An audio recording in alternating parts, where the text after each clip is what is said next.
Hey, what's up, everybody? This is Ian and my friend Joseph. Joseph is a past student of Colt Steele's Web Developer Bootcamp.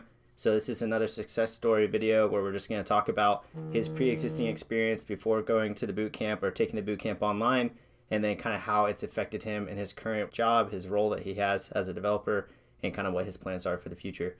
So with that said, Joseph, why don't you tell us a little bit about your pre-existing experience and then kind of how the course went for you and where things are now.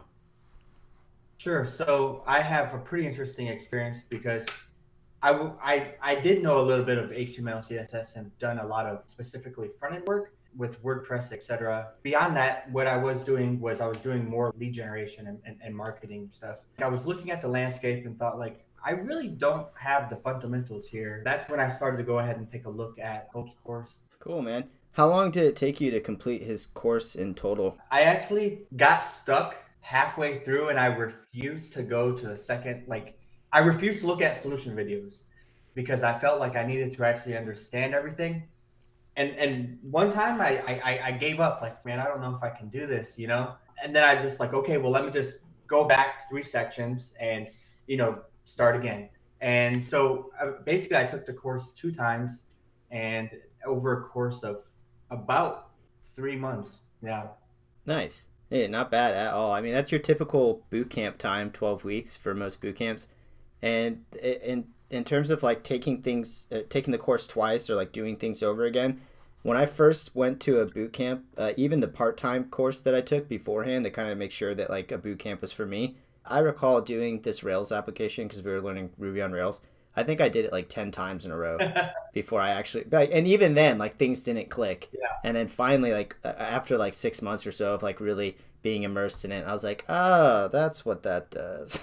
And really you just have to think about like, software development is hard for juniors and for seniors, so it's not going to get easier. You're just going to be able just to recall like, oh, I've done this before, I know how to do this. So you're going to find different ways to solve the same problems, really. Yeah, for sure. I mean, for me, I know that for someone that's been developing for a little while and is relatively comfortable with learning, even like now when I experience having to learn something new, a part of me has like that same, I don't know, imposter syndrome type, like beginner learning experience where I'm like, oh man, I really don't want to do this. I'm like comfortable where I'm at.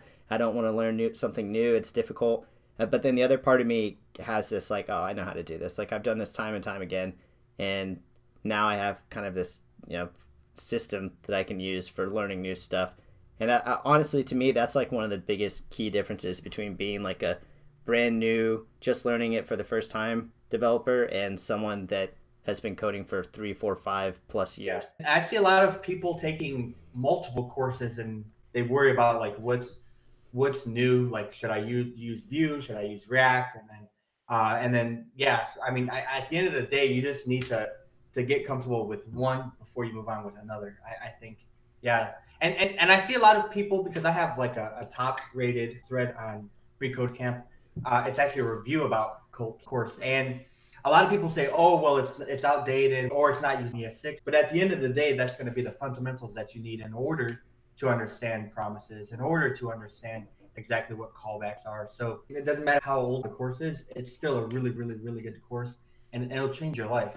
I mean, if you put in the work. Yeah, so speaking of changing your life, how has it affected you personally in your current role? And did you already have a developer job at the time or? No, I never had like a specific developer job before. More like I was just like the website guy. But right now, yeah, I'm working as a level 2 software engineer. Yeah, so I mean, I would say, yeah, it's changed my life for sure. Yeah. For the audience, actually, recently I passed a contract job onto Joseph, and it was a Ruby on Rails application. And he built it pretty quickly, and I think that was like one of your first actual Yeah. Ruby on Rails applications. So in terms of being able to pick up a new technology quickly and then get paid for it, that's become a reality for him, which is pretty cool. And there's definitely a future for more work of that sort for him as well. So that's pretty promising. So Joseph, if you had to give one piece of advice to students of Colt's course and my courses, what would it be? Even if it's hard right now, you're going to understand it. And ultimately, think about what you're doing before you actually write it. Because, I mean, at the end of the day, when you're not taking a course and you don't have it in front of you, you need to think about exactly like what are you going to build, and what do you expect the output to be. And Colt's done a really good job at that. So I would just continue to practice that, and maybe just buy a little whiteboard that you can have here and just write things down. Because at the end of the day, when you talk to somebody or you write things down, you're using different parts of your brain, so you're gonna be able to retain the information a lot better. So just focus, put in the work, and you're gonna be fine. Build something else before learning something new. So, actually build something, even if you're using like Coach's course or Ian's course as a template, you still need to build something on your own so everything can sink in. Like, oh, I've done that before.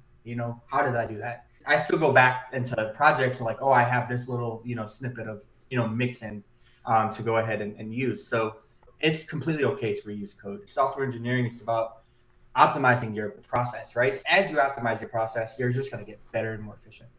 Awesome. Great advice. Well, Joseph, I appreciate you taking the time to jump on here with me. We'll see you later on down the line. Thanks, man.